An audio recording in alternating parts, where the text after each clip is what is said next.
4.6 deals with absolute value inequalities. So, what do these symbols do?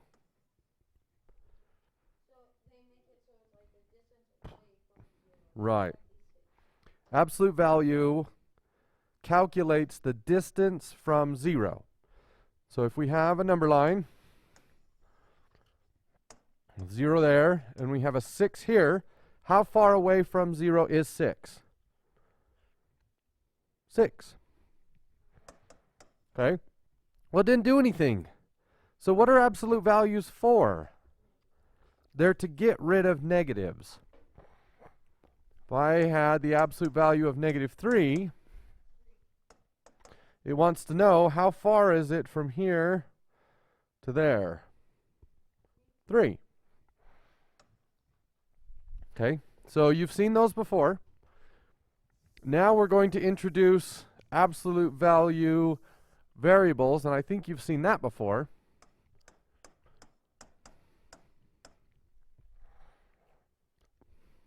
How do you solve this?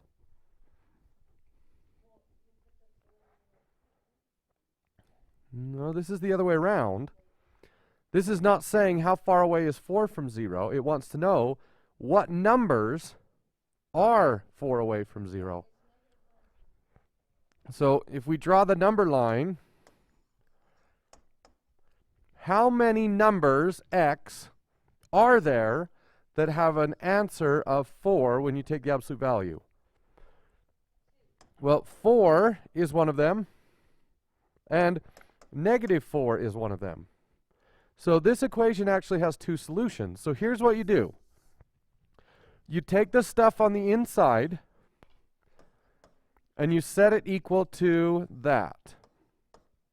That's your first solution.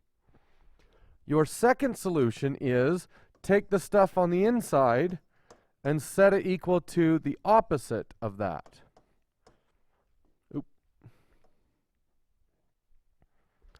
Does that make sense? Okay, what about this? The absolute value of x equals -1.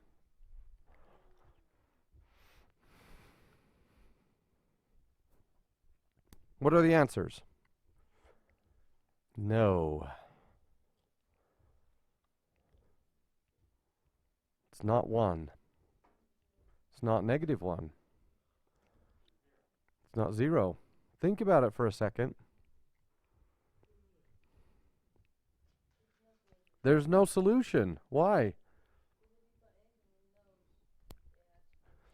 This is saying what numbers have a distance from 0 of -1? None of them. Distance is always positive. So there is no way for an absolute value to equal a negative number. That can't happen. So, what if I had this?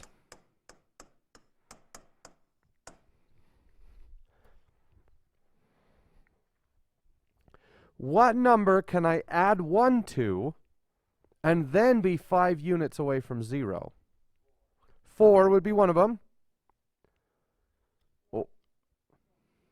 Not -4, because -4 plus 1 is -3. 5. -5. Or 6, sorry. So the answers are 4 and -6. Now here's how you solve that. You take what's on the inside and you set it equal to 5. And then you take what's on the inside and you set it equal to, -5.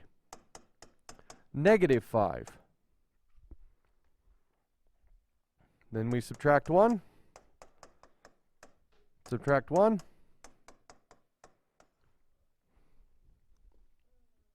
Okay, you all right with that? Okay, what if I had the absolute value of 2x minus 4 is equal to -3? Wait, we equal negative. What does that mean? Normally means no solution, but in this case it actually doesn't. When you add 4 to the other side, that gets rid of the negative. And now I have the absolute value of 2x equals 1. Now I take the inside, 2x equals 1, and I take the inside, 2x equals negative 1.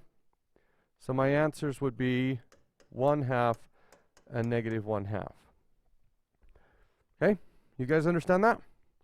Hopefully that's all review. Now we're going to do this.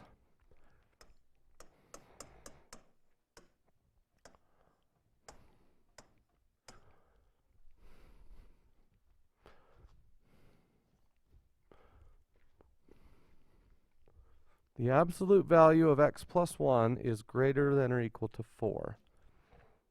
So some of you are working ahead again. Watch this. Here's what you do. You take the inside and you keep that. X plus 3 is greater than or equal to 4. Then for the second one, you have to do two things. X plus 3, and we have to flip this, and then we need to negate that.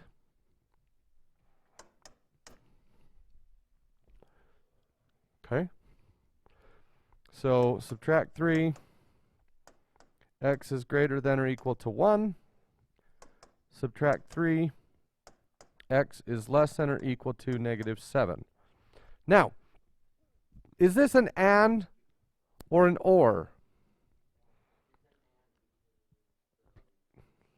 Look carefully. It's an or. Why? We're greater than 1 or less than negative 7. Can you satisfy both of those at the same time? No. So on the number line, it would look like negative 7 filled in to the left, and then 1 filled in to the right.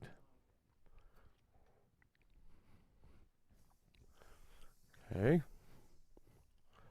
Let's do this. 3x is less than or equal to 9. The first one, 3x less than or equal to 9. The second one, 3x greater than, actually let's get rid of the equal to this time. So 3x is greater than negative 9. Divide everything by 3. X is less than 3. X is greater than negative 3. Is this an and or an or? This one is an and. So on the number line, we put negative 3 with an open circle and positive 3 with an open circle, and we shade in between. So when you're doing absolute value inequalities, less thans are always ands, greater thans are always ors. That's just how it works out. Now, let's try this one. 2x minus 6 is less than negative 4. What should we do here?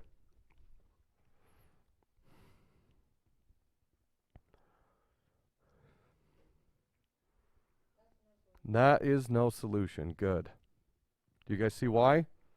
Can an absolute value be smaller than negative 4? No. Absolute values are 0 or bigger, so that doesn't work. Okay? What if I said this? That's a little bit weird, right?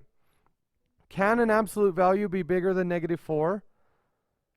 Yes, but it can't be negative 3 or negative 2 or negative 1.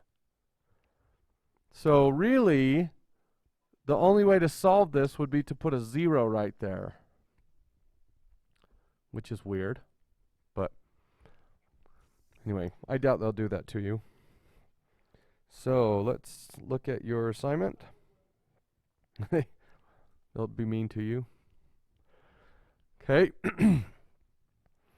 For this one, we get w is greater than or equal to 3, and w is less than or equal to negative 3. Is that an and or an or? Greater than is always or, less than is always and. Okay, then you would graph that.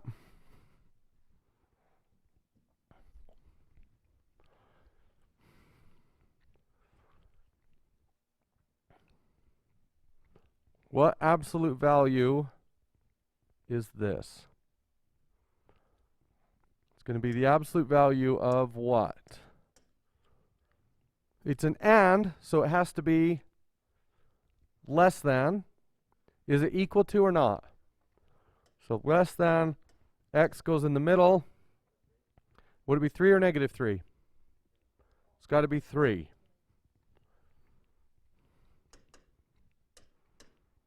Okay, number 3.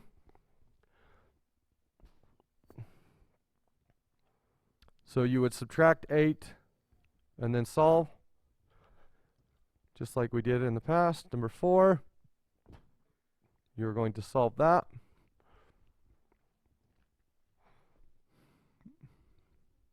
Same thing there.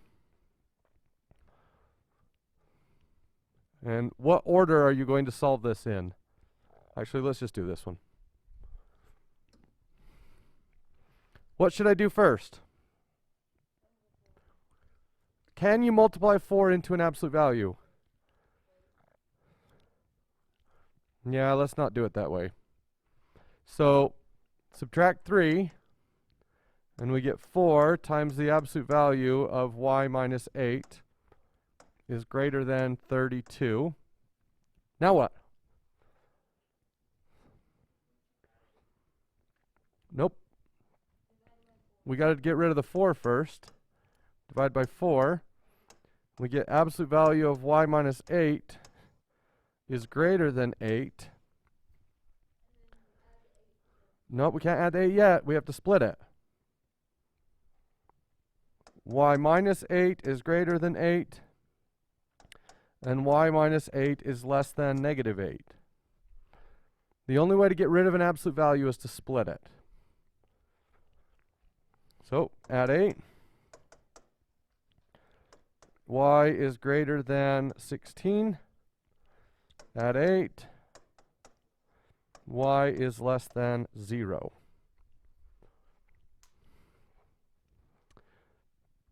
All right. Okay, get to work.